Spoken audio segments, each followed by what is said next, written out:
بسم اللہ الرحمن الرحیم۔ السلام علیکم۔ افلاطون جو بہت بڑا حکیم اور اپنے زمانے کے بڑے عقل مند لوگوں میں شمار ہوتا ہے اور وقت کا بہت بڑا فلسفی تھا، اور اس کی تحقیقات دنیا میں آج بھی معتبر و مستند مانی جاتی ہے۔ کہا جاتا ہے کہ وہ حضرت موسیٰ علیہ السلام کے زمانے کا تھا۔ اس کے بارے میں لکھا ہے کہ وہ جنگل میں ایک معمولی جھونپڑی میں رہتا تھا، لوگوں سے میل ملاپ نہیں رکھتا تھا۔ اگر کسی کو اس سے ملنا ہوتا تو پہلے سے اجازت لینی پڑتی تھی۔ وہ اللہ کو تو مانتا تھا مگر رسولوں کو نہیں مانتا تھا۔ حضرت موسیٰ علیہ السلام سے ایک دفعہ اس کی ملاقات بھی ہوئی تھی۔ حضرت موسیٰ نے ان سے کہا کہ میں اللہ کا نبی ہوں، میرے اوپر ایمان لاؤ۔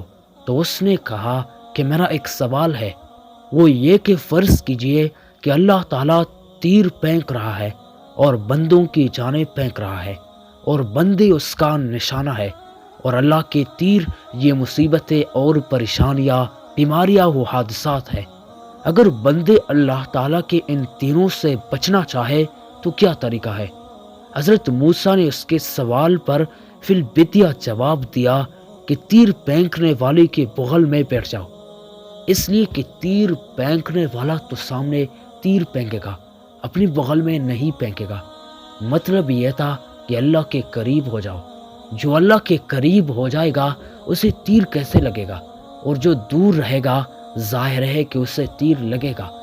جب یہ جواب حضرت موسیٰ نے دیا تو وہ خوشی سے اچل پڑا اور کہنے لگا کہ ایسا فدیہ جواب تو شاید دنیا میں کوئی دے نہ سکے، اور کہا کہ واقعی آپ اللہ کے نبی ہیں، میں مانتا ہوں، لیکن آپ جاہلوں کے لیے ہے، آپ کی مجھے ضرورت نہیں، کیونکہ میں تو بڑا عقل مند اور فلسفی ہوں۔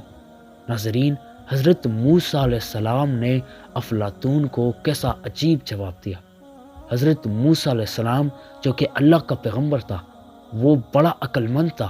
اللہ کے پیغمبر جو ہوتے ہیں وہ تمام لوگوں سے، سائنسدانوں سے عقل مند ہوتے ہیں، کیونکہ وہ اللہ کے پیغمبر اور نبی ہوتے ہیں۔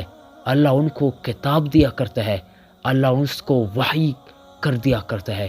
اس وجہ سے وہ تمام مخلوقات سے افضل، گناہوں سے پاک، معصوم اور عقل مند ہوتے ہیں۔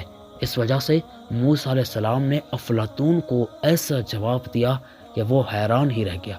ناظرین، اگر ویڈیو اچھی لگی ہو تو ویڈیو کو لائک کرنا، اور ایسے اسلامی واقعات کے لیے ہمارے چینل عالم اسلام کو سبسکرائب کرنا، تاکہ ایسے بہترین کہانیوں سے سب سے پہلے آپ ہی باخبر رہیں۔